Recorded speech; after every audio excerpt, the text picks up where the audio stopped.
A graça e a paz do nosso Senhor Jesus Cristo, amém? Nesta manhã,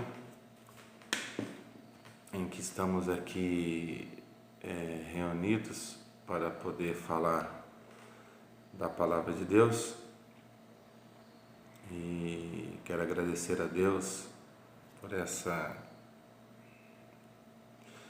oportunidade que Ele concede de poder falar da sua gloriosa palavra. É sempre um motivo de muita alegria poder, tendo a oportunidade de contemplar aquilo que Deus tem feito por intermédio da sua palavra. Amém? Nós sabemos que a igreja, ela se caracteriza pela exposição da palavra de Deus. Por isso que nós vemos em Romanos que o tema central da carta aos Romanos é falar do poder do Evangelho de Deus. O Evangelho de Deus é doutrina, o Evangelho de Deus é ensinamento, o Evangelho de Deus é profundidade. Paulo quer mostrar uma perspectiva nova, não diferente, mas nova, de que a igreja precisa se aprofundar nas doutrinas. A carta, sem dúvida nenhuma,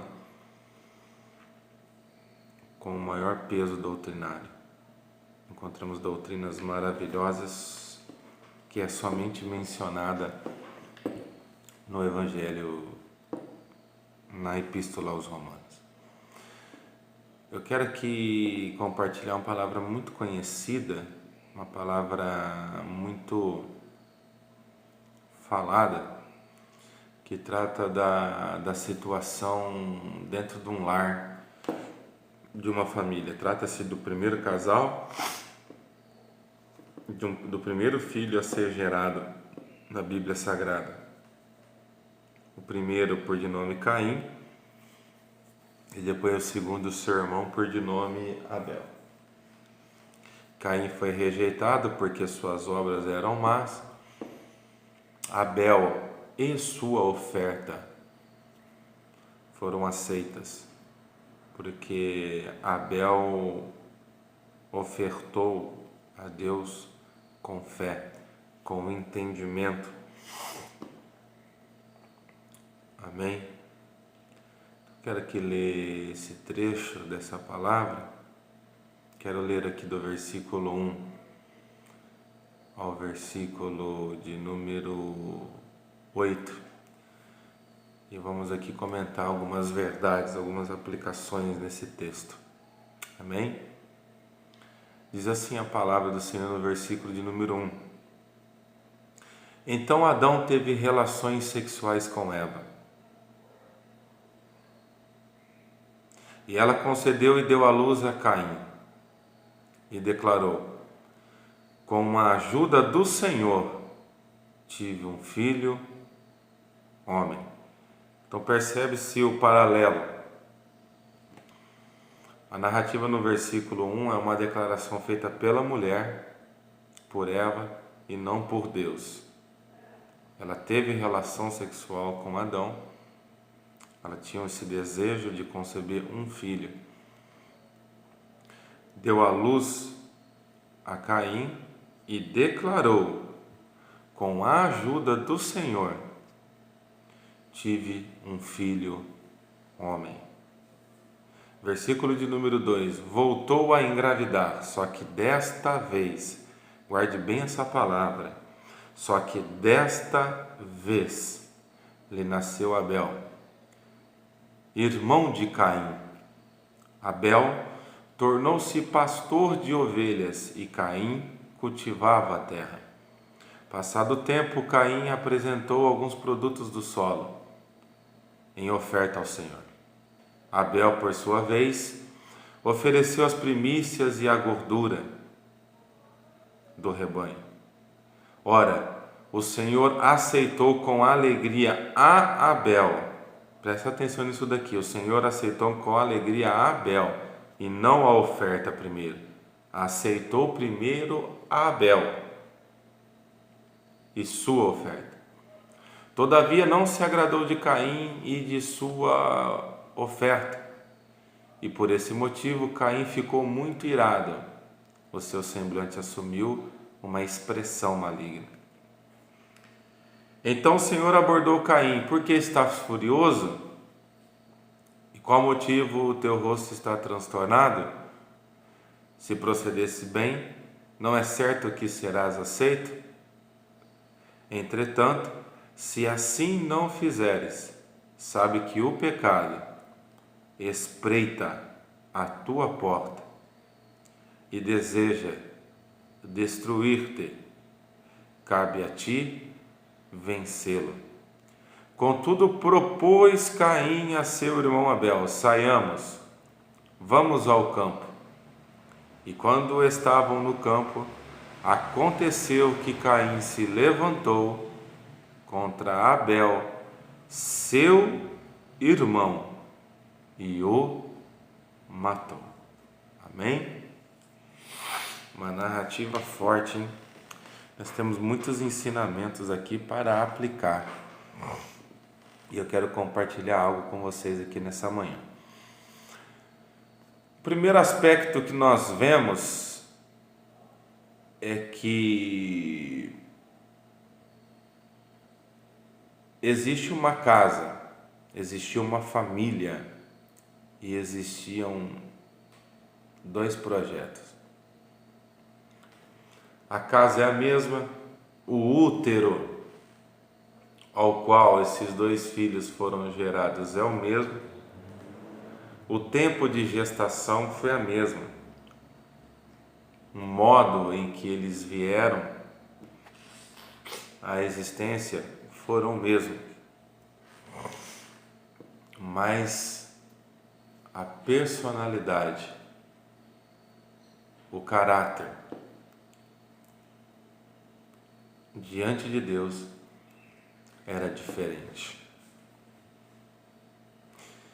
Os dois nasceram no mesmo lar, receberam a mesma educação, mas um nasceu diferente. Eu vou repetir, guarda essa palavra. Um veio para fazer a diferença. Talvez dentro da tua casa, dentro do teu lar, trazendo para os nossos dias, talvez na casa onde você está servindo a Deus, no teu ministério, existe uma inversão de valores. Essa é a primeira lição que eu aprendo aqui no versículo de número 1. Quando nasce Caim, Caim nasce primeiro, Abel vem depois. Nós sabemos que dentro do contexto judaico havia a questão da primogenitura. O que seria essa questão da primogenitura? Aquele que nascia primeiro, a atenção era voltada para aquela criança. Até nos dias de hoje, em algumas culturas, em alguns países, o primeiro toma a decisão. Quando os pais morrem, quem define o que vai ser feito com a herança é o mais velho. O mais velho tem autoridade. Nós vemos na passagem quando lá em 1 Samuel, capítulo de número 15, que Saul ele é destituído do seu reino e Deus já tinha o rejeitado. Diz a palavra que Samuel, Deus pede para Samuel ir até Efrata, Belém Efrata, porque lá tinha um efraimita por de nome Davi, que seria separado para ser o futuro rei de Israel. Diz a narrativa que quando o profeta Samuel chega às cercanias e os filhos estão todos reunidos, mas o menor, o que nasceu depois, que não tinha o direito da primogenitura, era o mais fraco, nem estava presente na reunião. Samuel faz passar todos os jovens e por 3 vezes ele imagina que seria um dos 3, mas não era nenhum dos 3, e Deus fala: não tem escolhido nenhum. E diz a Jessé: acabaram-se todos os jovens, ainda existe um esquecido, um fraco, está apacentando ovelhas, que por coincidência era o mesmo atributo de Abel. Abel se tornou pastor de ovelhas. O que ele estava fazendo não tinha valor nenhum, segundo o judaísmo. O que Davi estava fazendo não tinha expressão, não chamava a atenção dos homens. Davi não tinha estatura. E Davi era o caçula, o menor.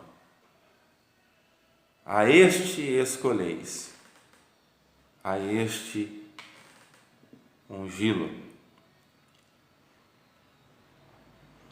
Voltando aqui para a narrativa, nós vemos que na casa de Isaque também nascem 2 filhos, a saber, Esaú e Jacó. Diz a Bíblia que Esaú nasce primeiro e Jacó vem pendurado, preso no calcanhar de seu irmão, porque ele sabia, já dentro do útero de sua mãe, a criança consegue captar e ouvir algumas coisas dentro do útero da mãe, sabia que seu irmão teria o direito à primogenitura e ele seria o menor. Mas Deus o escolhe a Jacó, faz uma promessa a Jacó. Os profetas, o próprio profeta Isaías usa a escolha que Deus faz de Jacó, porque também é o menor daquela casa, é o mais desprezado. As atenções estão todas voltadas para Esaú. Esaú é versátil na caça, está sempre trazendo algo para o pai, mas Esaú era carnal. A primogenitura não mostrava que aquela pessoa era espiritual. Jacó não se apartava da casa de seu pai. Jacó estava sempre servindo à mesa. E Jacó é escolhido por Deus. Deus, uma vez mais, está escolhendo um menor.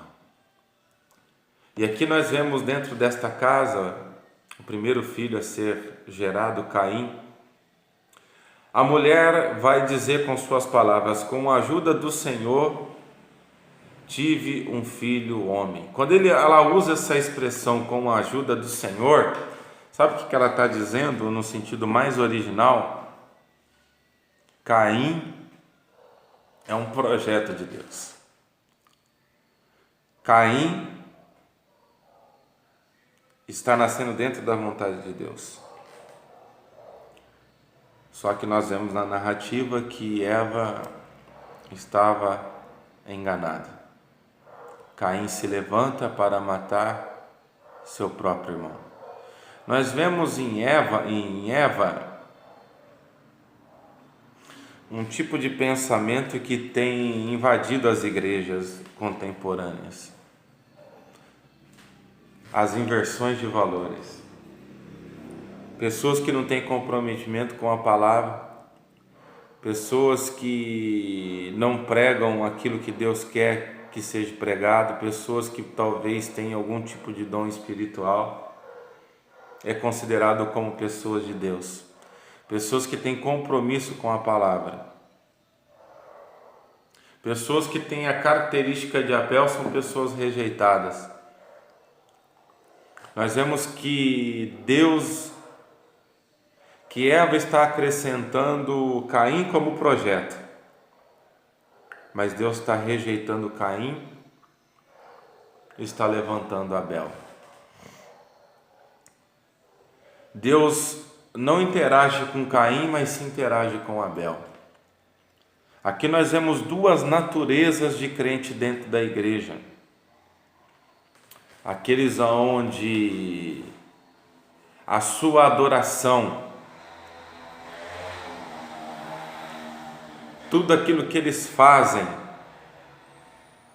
não brotam daqui de dentro. Não sai de uma alma voltada para Deus. A sua adoração é uma adoração egoísta, uma adoração egocêntrica. Nós vamos ver aqui. Abel é aquele que quer compartilhar. Abel é aquele que tem um sentimento voltado para Deus. E diz a palavra no versículo 2 que voltou a engravidar novamente. Esse voltar a engravidar novamente nos remete à seguinte linha de pensamento. Deus está falando: eu vou fazer agora algo diferente. Esse voltou a engravidar é Deus dizendo: agora eu vou estabelecer aquilo que eu quero dentro desta casa. Aquele que vai vir depois, fraco, simples, mas com o coração voltado para mim. É isso que eu tenho escolhido. Então, Eva volta a engravidar. E desta vez lhe nasceu Abel. Abel no hebraico tem dois significados: fôlego de vida passageiro, e no sentido mais contemporâneo, aquele que é chamado de filho. Abel é chamado para ser filho. Abel é chamado para servir o pai em espírito e em verdade. Abel, ele tem sua vida ceifada rapidamente, ainda muito jovem. Vai dizer lá em Hebreus capítulo 11, versículo 3, a lista dos heróis da fé. É o primeiro homem a ser citado na lista dos heróis da fé. E Abel ofereceu um sacrifício ao Senhor e foi aceito diante de Deus, porque ofereceu por meio da fé e ele foi justificado diante de Deus. A única forma de nós nos interagirmos com Deus e ser aceitos por Deus é pela fé. A fé bíblica, quando muitos ensinam aí, tem três tipos de fé. Nós temos a fé subjetiva e a fé objetiva. A fé que Abel demonstrou aqui é uma fé objetiva. Por quê? Abel não tinha a lei. Eu vou repetir. Abel não tinha a lei. A lei foi intitulada quase 1000 anos depois com Moisés. Ele não tinha lei, ele não tinha acesso à lei. Ele tinha somente a lei natural, a lei da criação. Ele tinha somente a lei da criação para poder estabelecer um tipo de relacionamento com Deus. Ele tinha que analisar o que Deus tinha criado, o céu, a terra, os próprios animais, porque ele era pastor de ovelha e por intermédio dessas ovelhas ele conseguiu sacrificar a Deus. O sacrifício foi aceito diante de Deus. E mesmo não tendo a lei, os mandamentos e os preceitos, ele foi aceito diante de Deus. Capítulo 2 vai dizer que Abel se tornou, eu vou repetir isso, Abel se tornou pastor de ovelhas, enquanto Caim cultivava a terra. Deus permite que Caim vá lavrar a terra. O cultivo da terra era um cultivo muito mais pesado, muito mais braçal. E quando Abel ele traz a oferta diante de Deus, a oferta que ele está trazendo é uma oferta incompleta. E eu vou explicar para você o porquê. Dentro do sacerdócio levítico, existia basicamente, resumindo, dois tipos de oferta. A primeira era a oferta de cereais, ou também conhecida como oferta de manjares. Era aquela oferta em que o homem lavrava a terra e daquilo que ele usufruía da terra, da plantação, ele tirava as primícias e levava a Deus. Só que essa oferta era uma oferta incompleta, era uma oferta extraída da terra. Foi a oferta que Caim ofertou para Deus. Preste atenção nisso daqui, que é um mistério forte da parte de Deus. Abel, por sua vez, ele era pastor de ovelhas. A única oferta completa na Bíblia Sagrada é a oferta de holocaustos, mencionada também em Levítico. O que constituía a oferta de holocausto? A oferta de holocausto, ela tinha a gordura do animal, que era queimado, tinha o sangue que era derramado, amém? E tinha as vísceras do animal. Então se tratava de uma oferta tridimensional. Tinha libação e tinha oblação. E por último a gordura. O cheiro suave da gordura do animal que subia aos céus. Uma tipologia da oração. Então quando Abel lhe apresenta a sua oferta, é uma oferta completa. Mas de Caim não. Agora eu entro na revelação. Quando Deus cria essa situação e permite que Abel se torne pastor de ovelhas, e eu repito, esse tipo de manuseamento de rebanho no contexto judaico não tinha valor, mas era exatamente o tipo de oferta que era extraído dessa atividade que subia ao trono de Deus. Primeira verdade: aquilo que não tem valor para os homens tem valor para Deus.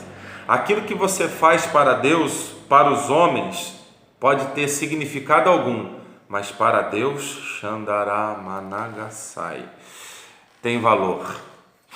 Deus está recebendo a tua adoração. Deus está compartilhando com a tua oferta. Aleluia. Oh glória. Enquanto a oferta de Caim era uma oferta incompleta. E o que Deus estava mostrando para Caim? Caim era o primogênito. As atenções estavam para Caim. Caim tinha que se aproximar de Abel. Eu vou repetir isso. Caim não tinha o que Abel tinha. Eu vou repetir. Caim não tinha o que Abel tinha. Caim precisava se aproximar de Abel, mas o orgulho não permitiu que Abel reconhecesse que Abel tinha a verdadeira adoração e comunhão com Deus. Nós vemos um princípio bíblico tremendo. Jesus vai dizer lá no Evangelho de Mateus que os discípulos estavam voltando de uma cercania, anunciando o Evangelho, o reino de Deus, e encontraram com os discípulos que não eram do seu convívio, que não eram do meio rabínico, e disseram a Cristo: Senhor, eis que encontramos alguns que não é dos nossos, e eles estão anunciando o reino, expulsando demônios em teu nome. Jesus disse: aquele que não se ajunta, espalha. Aleluia. Em Romanos capítulo 1, Paulo, no versículo 12, ele tem um desejo de ir até Roma, mas é impedido por Deus, porque Deus criara obstáculos no ministério de Paulo, porque não era chegado o tempo de Paulo ir até Roma. Por isso que Paulo escreve primeiro e depois visita. A única igreja que Paulo não fundou foi a igreja de Roma. Só que ele vai escrever primeiro. Ele quer doutrinar aquela igreja. Diz a história que os membros que compunham essa igreja eram membros que tiveram experiência em Atos 2, que receberam o Espírito, que receberam o dom de Deus, e agora, diante da perseguição de Cláudio, imperador romano, eles retornam a Roma, fogem de Jerusalém e fundam a igreja.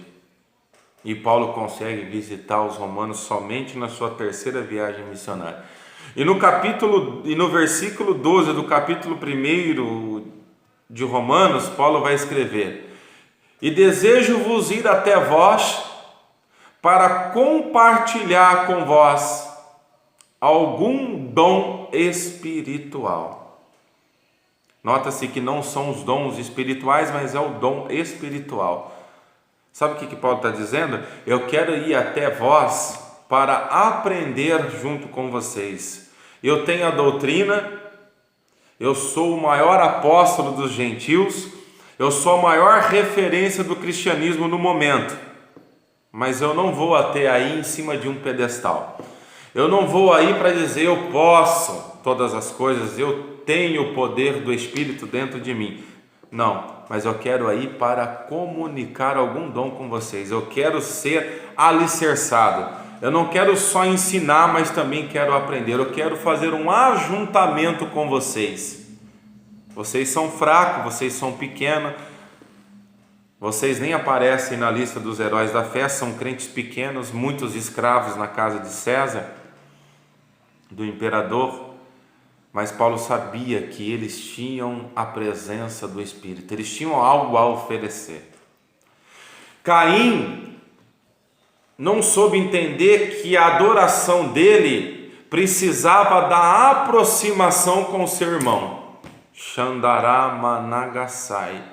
Tem crente que adora, que pula, que profetiza, mas não consegue se aproximar de um crente que tem comunhão com Deus. Essa questão de que os opostos se atraem é só na física e na termodinâmica. Quem está pegando, diga amém. Oh, aleluia! Essa equação só funciona na física quântica. Cristianismo, os opostos espalham. Quem não tem o Espírito e quer se interagir com quem tem o Espírito não vai conseguir ser atraído, porque os opostos não vão se atrair. Foi o que aconteceu aqui. O coração de Caim era um coração pervertido. Quando ele vai adorar a Deus com a sua oferta, ele já está reprovado. Xandará de power de nekei teremenai steik nantoremenai.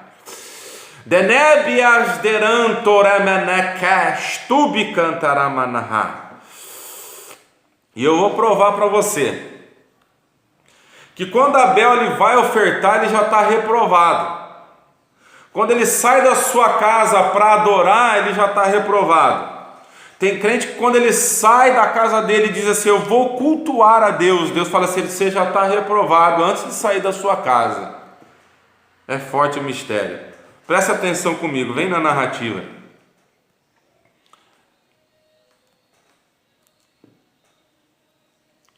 Abel, por sua vez, ofereceu as primícias, o melhor, e a gordura do seu rebanho. Ora, o Senhor aceitou com alegria a Abel, e não a oferta.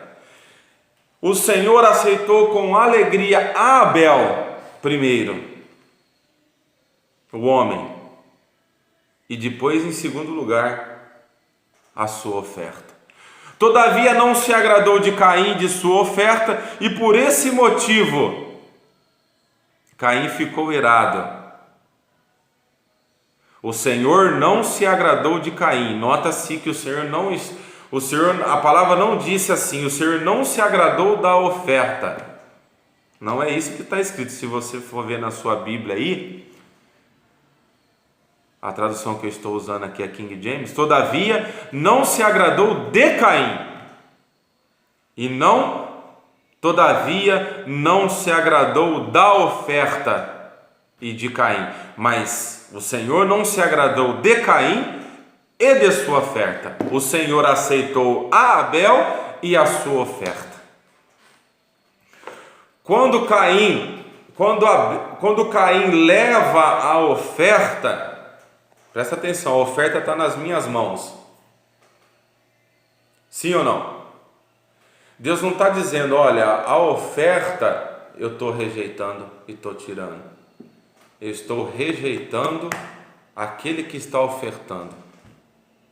Porque primeiro Deus vê o interior e não a oferta. A oferta por si só não potencializa quem está ofertando, mas quem está ofertando potencializa a oferta que está na minha mão. Xandaramanagasai. Por isso que Jesus disse lá no Evangelho, quando ofertar algo no meu altar, a oferta, mas se lembrar que tem algo contra o teu irmão, quem está pegando?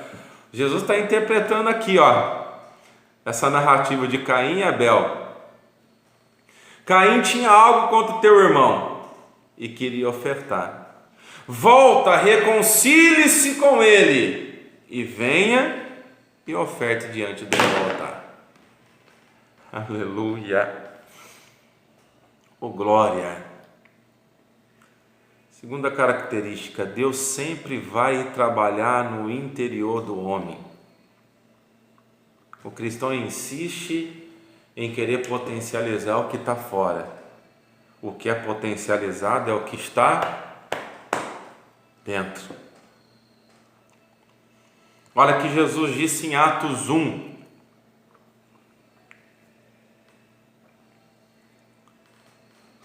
Um capítulo antes do maior cumprimento das Escrituras Sagradas, a descida e a efusão do Espírito Santo.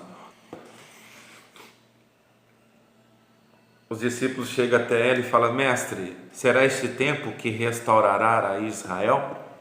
Quando eles fazem essa pergunta, até mesmo os discípulos tinham uma concepção errônea do que era reino, do que era chegada a reino. Reino no grego é basileia, é uma manifestação que vem do alto. É uma manifestação de um rei que virá do alto e alcançará o seu povo na terra. Isso é basileia no grego. Quando os discípulos estão dizendo, será esse tempo que restaurará Israel? Os discípulos tinham a mesma concepção errônea dos rabínicos. Eles achavam que Cristo viria para remover o jugo do Império Romano, o jugo da política, do sistema político romano. E o reino de Deus viria na manifestação do alto. E Jesus diz no versículo 8: ficai em Jerusalém, até que do alto recebeis poder.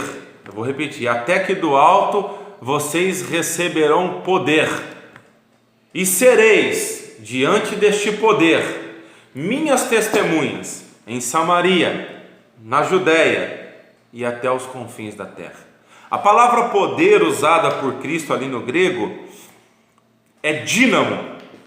Dínamo no grego é um poder interior, aleluia, é um poder que vem de dentro. Aí em Atos 2, vem a efusão do Espírito e diz a palavra, eis que todos estavam reunidos num só lugar, comunhão. Caim não foi aceito porque ele não quis estabelecer comunhão com seu irmão Abel, porque seu irmão Abel era fraco, porque seu irmão Abel era desprezível, porque Abel veio depois e as atenções estavam todas voltadas para Caim. Quanto mais as atenções estiverem voltadas para você, menos a probabilidade de você se interagir com Deus, menos a probabilidade do poder de Deus ser manifestado na sua vida. Xandaramanagasai. Oh glória, oh aleluia. E todos foram cheios do Espírito. Aqui existe uma confusão grande aqui com o batismo no Espírito Santo. O batismo com o Espírito Santo em Atos 2 não é manifestação interior, é enchimento. É uma manifestação que procede enchimento.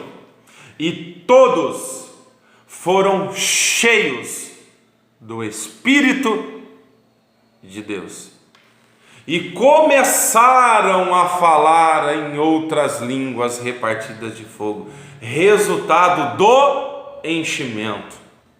Então tem pessoa que fala em línguas, mas pode estar vazio. Caim ofereceu uma oferta, mas estava vazio. The power nei de pão e kate na mantora mené. De maioné de bei de bantora mené gasaia. Xandarim de couve xandaramanahai. E todos foram cheios do Espírito de Deus. Aleluia. Jeremias precisava contemplar a maneira em que Deus queria trabalhar com o povo. Jeremias, quando ele recebe o seu comissionamento, ele prega uma palavra dura. Jeremias passa a pena no fogo e escreve. E deita uma palavra no povo, uma palavra profética dura. Ele passa a pena no fogo e se banha em lágrimas. Ele prega uma palavra dura para o povo e depois vai chorar, pedindo para que Deus tenha misericórdia do povo. O profeta Jeremias é o profeta das lamentações, diz a história, o profeta chorão. E no capítulo 18, Deus quer mostrar a forma que ele vai trabalhar com o povo. Jeremias desce à casa do oleiro. Jeremias, ele era muito contemplativo. Ele via as coisas da natureza, a mesma coisa que Abel fez. Abel tinha que ver a natureza. Salmos 24, que a natureza, o céu e o firmamento adoram o Senhor. Vai à casa do oleiro. Você sabe onde é, Jeremias? A casa do oleiro. Desce que eu vou te mostrar. Quando ele desce na casa do oleiro, uma parte mais baixa em Israel, onde se acumulava terra e lodo, e ali o oleiro tinha grande quantidade ali de barro para poder trabalhar. E a primeira visão que ele tem,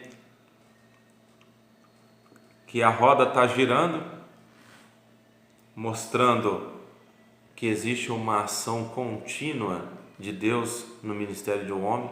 Deus quer trabalhar a todo momento na vida do homem, Ele quer girar a nossa vida, Ele quer moldar.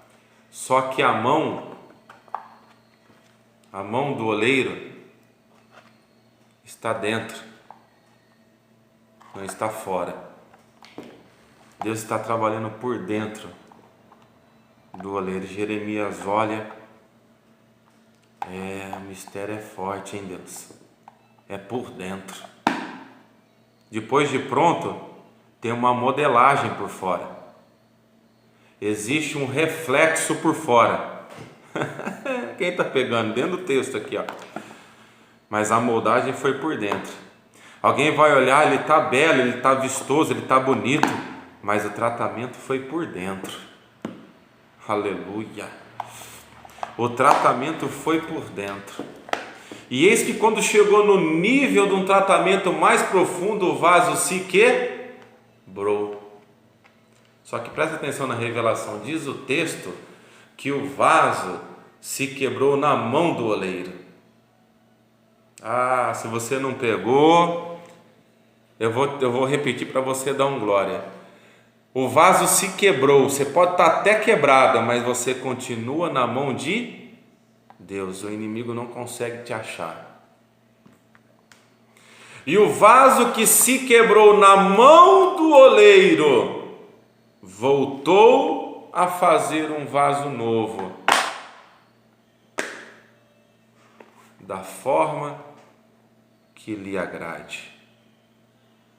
Deus quer trabalhar na sua vida, mas guarde essa palavra. Antes de você oferecer uma oferta ao Senhor, seja você uma oferta de suave e agradável a Deus. Amém? Não seja como Caim, que tinha a semente do mal, mas seja como Abel, um homem que se interagiu com Deus pela fé. Amém? Sem fé é impossível agradar a Deus. Paulo disse em Romanos capítulo 14 que a fé vem pelo ouvir. E ouvir o quê? Fofoca? Disse-me disse? Não. Ouvir a palavra de Deus. A fé genuína é uma fé que se desenvolve pela palavra. Olha que Paulo vai dizer em Romanos, eu já encerro essa mensagem. Oh, aleluia, coisa boa meditar na palavra. Amém? Olha aqui que Paulo vai dizer em Romanos capítulo 1, eu já encerro. Romanos capítulo 1, versículo 8. Eu falei no começo, Paulo está escrevendo para uma igreja carente, para uma igreja pequena, uma igreja que não é conhecida. Os membros da igreja não apareceram na lista dos heróis da fé. Os crentes de Roma não pregaram em grandes cenáculos, mas eles tinham o dom do Espírito, que era a palavra de Deus. Olha o que ele vai dizer no versículo 8 de Romanos 1.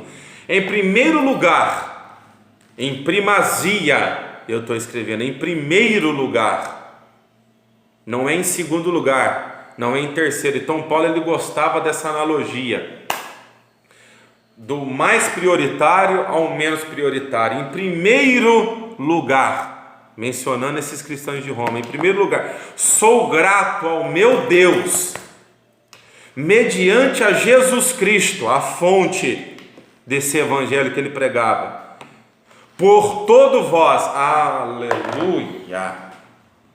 Em primeiro lugar, sou grato a meu Deus, mediante a Jesus Cristo, por todos vós.